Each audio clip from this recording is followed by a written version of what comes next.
Hey everyone, it's Alice, and I'm here to talk about one of the most unnecessary sequels I've ever read, and I'm surprisingly not talking about Ready Player 2.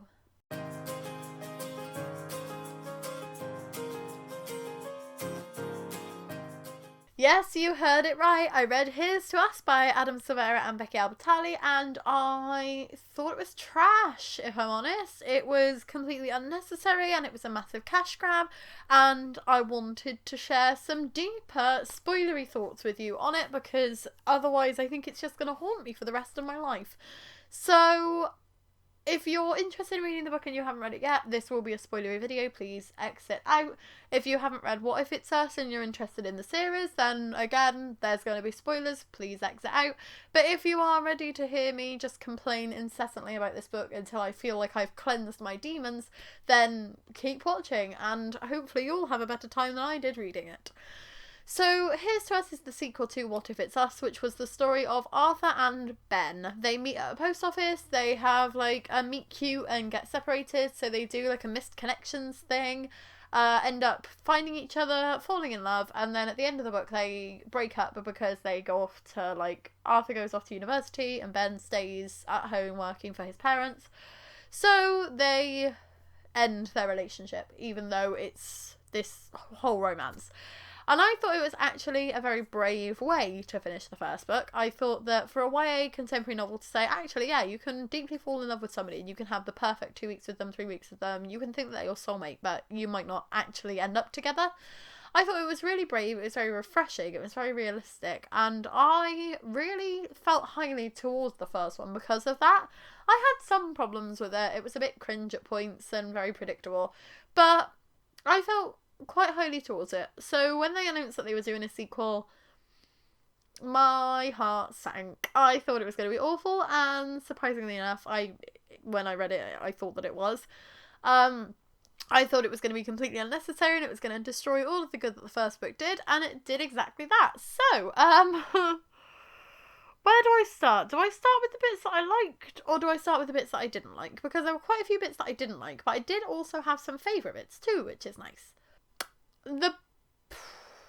Where is the best place to start? We'll start off with the bits that I liked about the sequel, because if we get through those bits, I can just rant until I run out of energy, and if not, I will rant so much that I won't like the bits that I liked anymore. So, positives about this second book were Dylan and Samantha. Basically, that's it. I really love Dylan, the best friend character in these books. I think he's so funny. He's a bit of a caricature. He's really flirty and makes terrible dad jokes. And he's just like a very quirky character, but he's very memorable and I find him very fun. So getting some more scenes with him throughout the second book was very fun, and I was glad to see some more from him. Again, getting into spoilery territory, but we actually end up finding out that Dylan and Samantha are engaged, they're planning a surprise wedding, and they're having a baby. So that was really exciting to see a YA couple actually taking those further steps, especially a couple that you've met them before they're together, to then actually see them go through that progression of a relationship. I thought that was very refreshing, because normally you get like the happy ever after, or you get the breakup, but you don't get to see...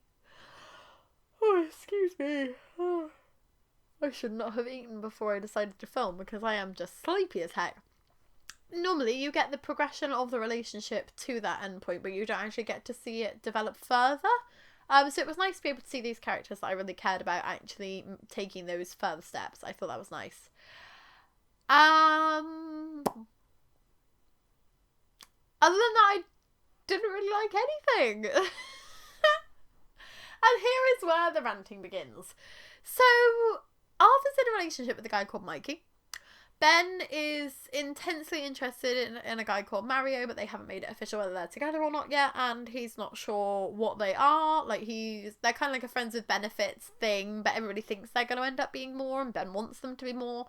And basically, Ben sees that Arthur's coming back into New York, and he's like, oh yeah, like we should meet up. And then they meet up, and both basically pretend that they don't have feelings for each other when it's very obvious that they do. Oh no, I didn't realise how I was feeling, blah blah blah, all that angstiness. And oh god, Arthur's boyfriend, Mikey, who is like one of the sweetest cinnamon rolls that has ever existed. He comes to New York and he's like, I love you. And Arthur's like, oh my god, why would he say that? Like, we've never said I love you and I don't know if I love him, blah, blah, blah, blah.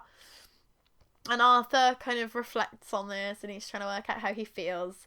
And then Mikey's like, you forget to call me. I'm always the one that calls you. You're really good at like grand gestures, you're really good at big moments, but you're not good at like the day-to-day continuing of this relationship. And Arthur goes, well, maybe I want big moments from you. And so Mikey gets the train to New York to surprise him. And then he sings him a solo at an open mic night, despite the fact that he has really bad anxiety. And Arthur responds by breaking up with him because he's in love with Ben. It's trash. It's so trash. It's like, I want you to make a grand gesture, and as soon as you make one, I'm going to break your heart. Why would you think that was a cool idea? Then Ben and Mario are planning on like moving to California. LA? I don't know where they're moving to. They're moving somewhere so that Mario can do screenwriting in Hollywood. So Ben's like, yeah, I'm not leaving because of Mario. I'm leaving because I feel trapped and stuck and I just want a fresh start and I just didn't have the money to do it before. But now apparently the fact that I would be living for free with my boyfriend makes me just want to move instantly because quite clearly money was the only thing keeping me here. Blah, blah, blah, blah. And Dylan and Samantha announce they're having this baby and he's like, yeah, but I'm still leaving though.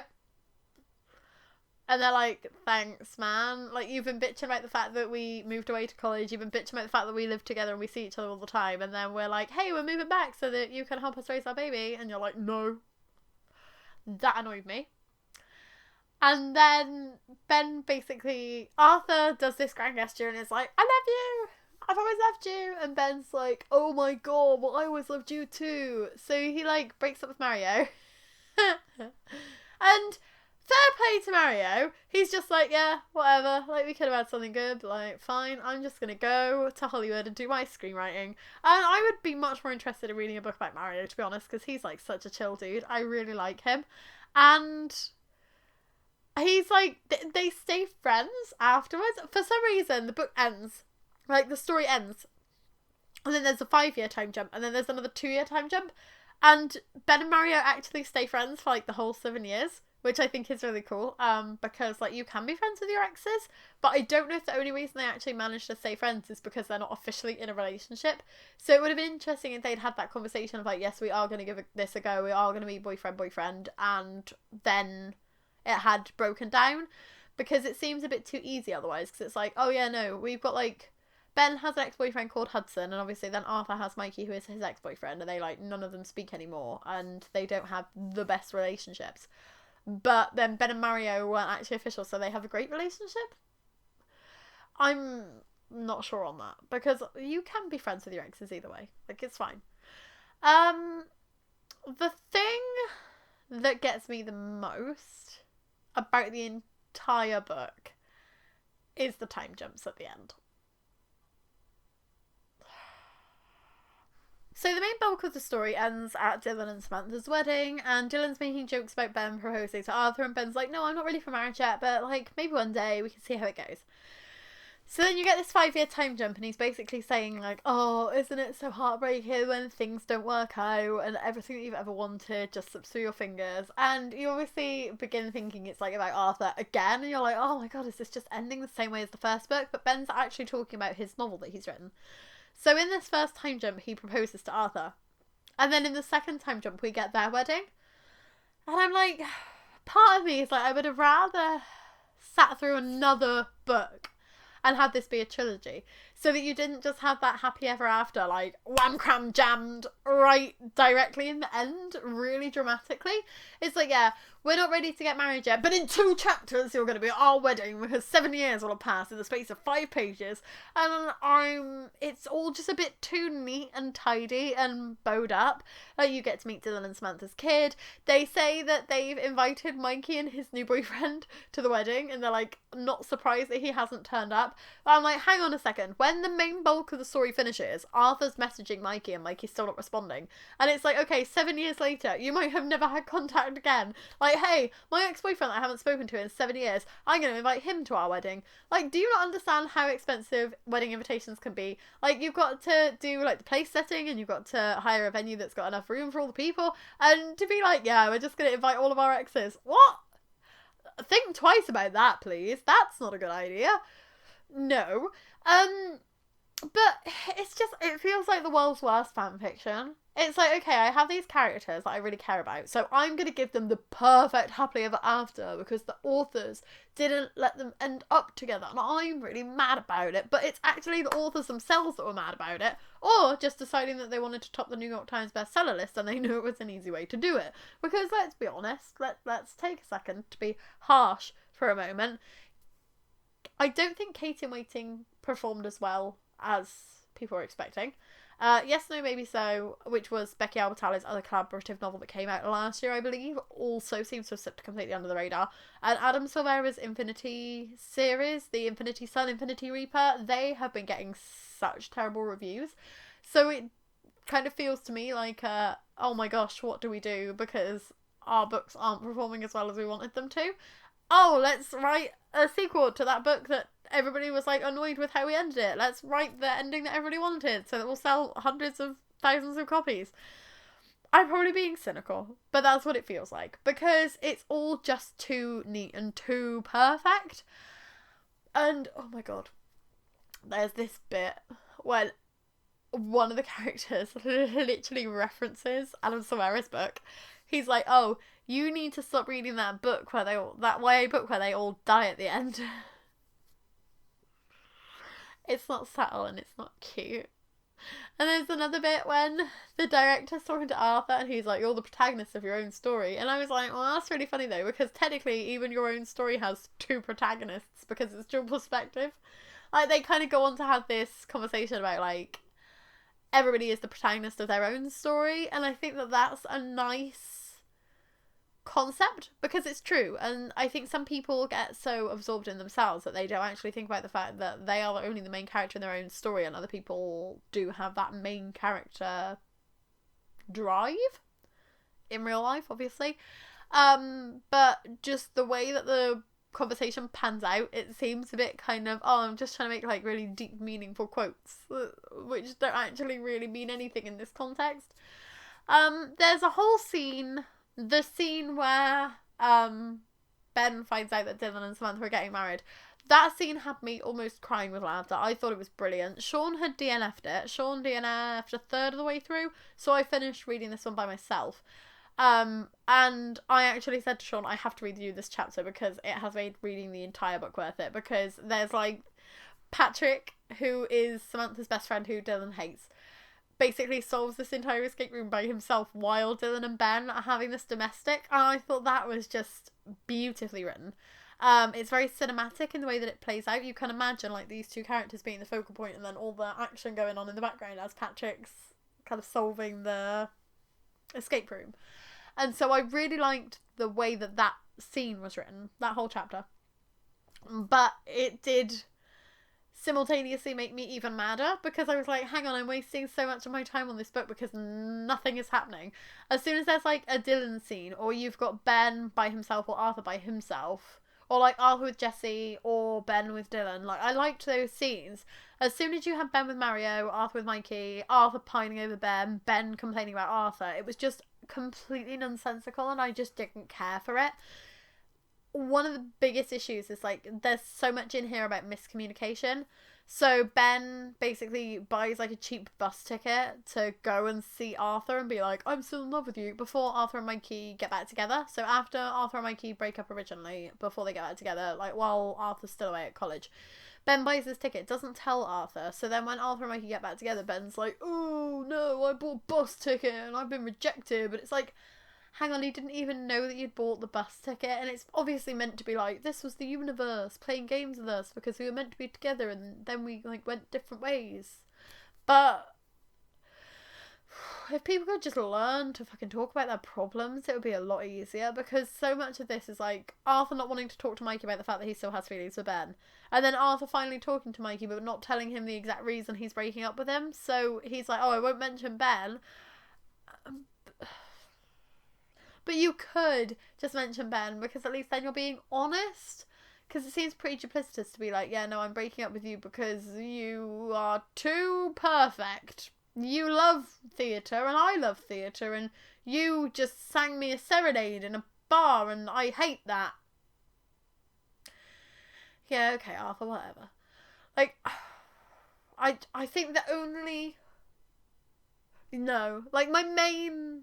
Not the only problem I have with it, because I quite clearly have a lot of problems with it, but my main issue is that I just hate both of the main characters. I would quite happily read this book from Dylan's perspective.